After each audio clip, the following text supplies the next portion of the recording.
অনেকে হয়তো বলবেন যে বাউলদেরকে নিয়ে হঠাৎ করে বলার কারণ কি? এই কারণ হলো এগুলো, যে বাউলদেরকে নিয়ে কিছু মিডিয়া, কিছু বুদ্ধিজীবী, কিছু লোক আমাদের সমাজে এত বেশি মাতামাতি করছেন এবং তাদেরকে শুধু মুসলিম নয়, মুসলিমদের মধ্যে একেবারে আধ্যাত্মিক মুসলিম, মারেফতি মুসলিম যেটাকে বলে, এরকম মুসলিম হিসাবে তাদেরকে সমাজের সামনে সাব্যস্ত করার চেষ্টা করছে। তখন চিন্তা করলাম যে বাউলদের সম্পর্কে কিছু ধারণা নেওয়া দরকার। তখন থেকে আমি টুকটাক বাউলদের সম্পর্কে পড়াশোনা শুরু করলাম এবং দীর্ঘ অনেক দিন পর্যন্ত ঘাটাঘাটি এবং পড়াশোনা শুরু করলাম। বাউলদের সম্পর্কে জানার জন্য আপনি বাংলাদেশে যারা বাউল নিয়ে গবেষণা করেন তাদের মধ্যে দুইটা বই খুব বেশি প্রসিদ্ধ এবং গ্রহণযোগ্য। তার একটা হলো, বাংলাদেশের একজন স্বনামধন্য বুদ্ধিজীবী ছিলেন, বড় মাপের নাস্তিকদের অন্যতম ছিলেন, ঢাকা বিশ্ববিদ্যালয়ের প্রফেসর ছিলেন ডক্টর আহমদ শরীফ। নাম শুনছেন আপনারা? আহমদ শরীফের নাম শুনেন নাই? ওনার লেখা বই বাউল তত্ত্ব। আরেকটা বই লালন একাডেমির প্রতিষ্ঠাতা পরিচালক ডক্টর আনোয়ারুল করিম চৌধুরী, তার লেখা বই বাংলাদেশের বাউল, বাউল সমাজ, সাহিত্য, সঙ্গীত। এই দুইটা বইতে বাউলদের সম্পর্কে সবচেয়ে বিস্তারিত তথ্য উপাত্ত আছে এবং এটা সবচেয়ে বেশি গ্রহণযোগ্য। কথা বুঝে আসছে? এই বইয়ের আলোকে আমরা আগে প্রথমে জেনে নেই বাউলদের পরিচয় কি, বাউল শব্দের অর্থই বা কি, বাউল এই শব্দ কোত্থেকে আসছে, এর অর্থ কি, এটা নিয়ে তিনটা মত, অনেক মত আছে, তার ভিতরে মোটামুটি তিনটা মত উল্লেখ করার মতো। এক, বাউল আসছে বাতুল থেকে। বাতুল, বাতুল মানে হলো পাগল। বাতুল মানে কি? পাগল। তো যারা বাউল হয় এরা পাগলই হয় মোটামুটি, না? তো এই জন্য এদেরকে এই বাউল থেকে, বাতুল থেকে, বাতুল বলা হয় এদেরকে, এই বাউলদেরকে, এবং বাতুল থেকে পরবর্তীতে আস্তে আস্তে রূপান্তরিত হতে হতে হতে বাউলে এসে দাঁড়াইছে। ঠিকছে? কথা বুঝে আসছে? আচ্ছা, এটা একটা মত। আরেকটা মত অনুযায়ী বাউল এটা মূলত 17 শতকে আপনার এই বাউলদের যে পাগলামি আমরা এখন দেখতে পাচ্ছি এটা শুরু হয়। এটা শুরু যে করছে তার নাম হলো আউল চাঁদ। সে আউল চাঁদ এর নামে আউল থেকে হইতে হইতে বাউল হয়ে গেছে। এটা আরেকটা মত। কথা বোঝা আসছে? আচ্ছা, তৃতীয় নম্বর মত, যেটা ডক্টর আনোয়ারুল করিম চৌধুরী, লালন একাডেমির প্রতিষ্ঠাতা পরিচালক, তার বাংলাদেশের বাউল বইয়ের 133 থেকে 145 নম্বর পৃষ্ঠার ভিতরে বাউলদের সম্পর্কে আলোচনা করতে, তাদের উৎপত্তি সম্পর্কে বলতে গিয়ে তিনি বলছেন যে বাউল এটা বাল শব্দ থেকে আসছে। আরবি ঠিক না, কোরআনে ব্যবহৃত। কোরআনে আল্লাহ সুবহানাহু ওয়া তাআলা বাল একটা শব্দের ব্যবহার এক জায়গায় করেছেন। অবশ্য এই একই মূল ধাতুর ব্যবহার কোরআনে আরো কয়েক জায়গায় হয়েছে। আল্লাহ সুবহানাহু ওয়া তাআলা বলেছেন, আতাদউনা বালান ওয়া তাদারুনা আহসানাল খালিকিন, তোমরা কি বালকে পূজা করো আর মহান সৃষ্টিকর্তাকে ভুলে ভুলে ভুলে বালকে পূজা করা শুরু করছো? এই যে বাল, এর পূজা, এর আর্চনা, এর উপাসনা করার ব্যাপারে কোরআনে নিষেধ আসছে, ইনজিলে নিষেধ আসছে, বিভিন্ন আসমানি গ্রন্থে নিষেধ আসছে। এই বাল একটা মূর্তি, একটা দেবতা। এই দেবতা সিরিয়া, ফিলিস্তিন এই অঞ্চলে, কারো কারোর মতে পারস্য এই অঞ্চলে এই দেবতার উপাসনা হতো হাজার হাজার বছর আগ ধরে, এবং কোরআনে ইনজিলে এই দেবতার উপাসনা করার ব্যাপারে ভর্ৎসনা করা হয়েছে। এই বাল দেবতা সম্পর্কে এই বাংলাদেশের বাউল বইয়ে ডক্টর আনোয়ারুল করিম চৌধুরী, লালন একাডেমির প্রতিষ্ঠাতা পরিচালক, বাউলদের সম্পর্কে যার কথা সবচেয়ে বেশি গ্রহণযোগ্য হয় তাদের মধ্যে একজন অন্যতম, তিনি বলেছেন যে মূলত যেই বাল মূর্তিকে পূজা করত সেই হাজার হাজার বছর আগে, ইসলামেরও আগের মুশরিকেরা, সেই বালটা ছিল প্রজনন দেবতা। কি ছিল এটা? প্রজনন দেবতা। বুঝছেন তো? এই প্রজনন দেবতা হওয়ার কারণে বাউলদের যে কর্মকাণ্ড এগুলো সবগুলাই যৌনাচার কেন্দ্রিক ম্যাক্সিমাম। সেই জন্য ওই বাল মূর্তির নামানুসারে বাউল বলে এই বাউল ধর্মের লোকদেরকে বা বাউল দর্শন লোকদেরকে নামকরণ করা হয়েছে। কথা বুঝে আসছে? এই গেল বাউল শব্দের উৎপত্তি। সংক্ষেপে আমরা বাউলদের পরিচয় সম্পর্কে জানি, বাংলাপিডিয়াতে আছে। বাউল হলো লোক সম্প্রদায়ের একটা সাধন ভজন গোষ্ঠী যারা গ্রামে গঞ্জে গান গেয়ে ভিক্ষা করে বেড়ায়। বাউলরা কোনো মসজিদেও যায় না, কোনো মন্দিরেও যায় না, কোনো ধর্মগ্রন্থে তাদের বিশ্বাস নাই। বাউলরা সাধারণত নারী পুরুষ মিলে যৌনাচার করে, এটাই হলো তাদের ধর্ম আর এটাই হলো তাদের সাধনা। এটা কার বক্তব্য? বাংলাপিডিয়ার বক্তব্য। শুধু বাংলাপিডিয়ার বক্তব্যই নয়, বাংলাদেশের বাউল বইতে আপনার একই কথা ডক্টর আহমদ শরীফের বইতে আরো স্পষ্ট করে একেবারে সরাসরি ডক্টর আহমদ শরীফের বইতে বলা আছে যে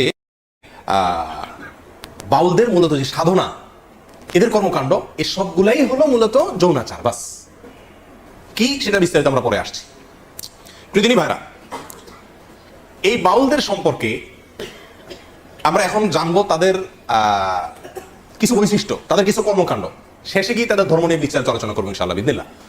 বাংলাদেশে মুসলমানদেরকে একটা ধর্মের লোক মনে করা হয়, হিন্দুদেরকে রাষ্ট্রীয়ভাবে স্বীকৃত একটা ধর্মের লোক মনে করা হয়, হ্যাঁ, খ্রিস্টানদেরকে একটা ধর্মের লোক মনে করা হয়, বৌদ্ধদেরকে একটা ধর্মের লোক মনে করা হয়, নাস্তিকদেরকেও ধর্মীয় দৃষ্টিকোণ থেকে একটা গ্রুপের লোক মনে করা হয়। কিন্তু বাউলদেরকে আমাদের সমাজ রাষ্ট্র আমরা মুসলিম হিসেবেই জানি, কিন্তু আজকের আলোচনা থেকে আপনি পরিষ্কার হয়ে যাবেন যে বাউল এটা আলাদা একটা ধর্ম, এবং সেই ধর্মটার স্বরূপ কি এদের কখনো কখনো দেখা যাবে নাস্তিকদের সাথে মিলে, কখনো কখনো দেখা যাবে আপনার মুশরিকদের সাথে মিলে, কখনো কখনো দেখা যাবে যে মুসলিমদের সুরে তারা কথা বলে, জগা খিচুড়িটায়। যাই হোক, বাউলদের যে সাধনা, আসেন তাদের কাজ কি এই কাজ সম্পর্কে একটু জানার চেষ্টা করি। একটু আগে বলছিলাম যে বাউলদের মূল কাজ হলো যৌনাচারের মাধ্যমে ইবাদত করা, উপাসনা করা। কিরকম যৌনাচারের মাধ্যমে ইবাদত করা, উপাসনা করা? বাউলদের সমস্ত কর্মকাণ্ড হলো দেহকেন্দ্রিক, নিজের দেহকেন্দ্রিক। মাথা থেকে পা পর্যন্ত যে দেহটা আছে না, এই দেহটা নিয়েই সমস্ত ইবাদত বন্দেগী। মসজিদ না, মাদ্রাসা না, কোরআন না, হাদিস না, হজ না, জাকাত না, রোজা না, নামাজ না, কিচ্ছু না। সমস্ত ইবাদত বন্দেগী, সমস্ত সাধনা, সমস্ত ইবাদত, উপাসনা সবকিছু হলো এই দেহকে কেন্দ্র করে। কথা বুঝে আসছে? এবং তারা বলে যে দেহই হলো পরম সম্পদ, আর দেহেই সৃষ্টিকর্তা আছে। দেহে কি আছে? সৃষ্টিকর্তা আছে। ডক্টর আহমদ শরীফের হুবহু তার ভাষা হলো এরকম, কামাচার বা মিথুনাত্মক যোগ সাধনাই হলো বাউল পদ্ধতি। এবং এই দেহকে কিভাবে তারা সাধনা করে তার একটা স্বরূপ আসছে এই বইগুলাতে।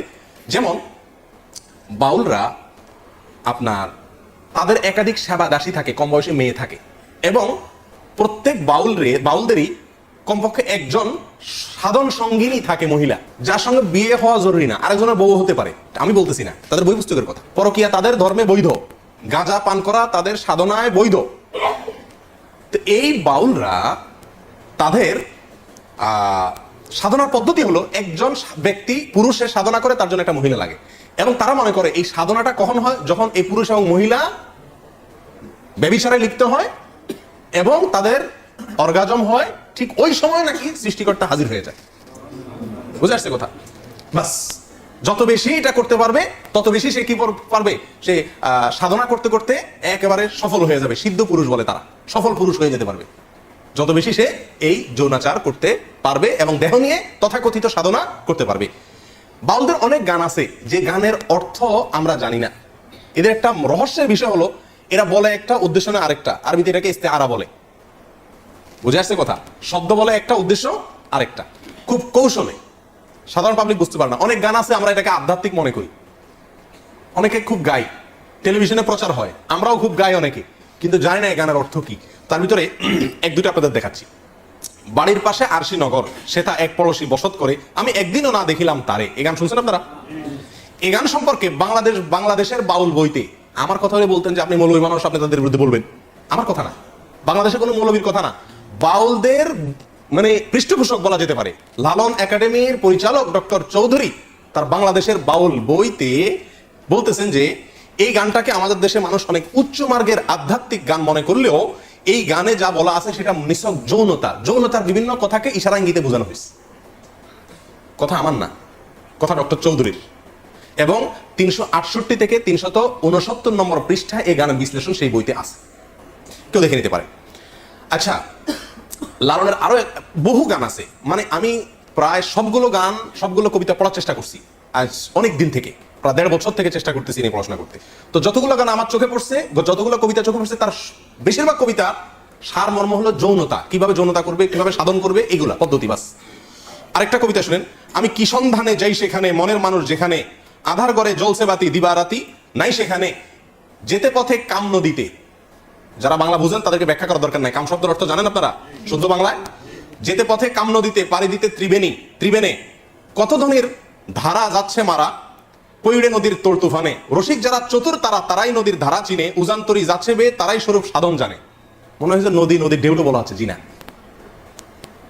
বিশ্বাস করেন এমন কিছু ব্যাখ্যা আছে এই সমস্ত গানের যেগুলো আমি আপনাদের সামনে খুলে বলতে পারবো না, আপনাদেরকে বুঝে নিতে হবে।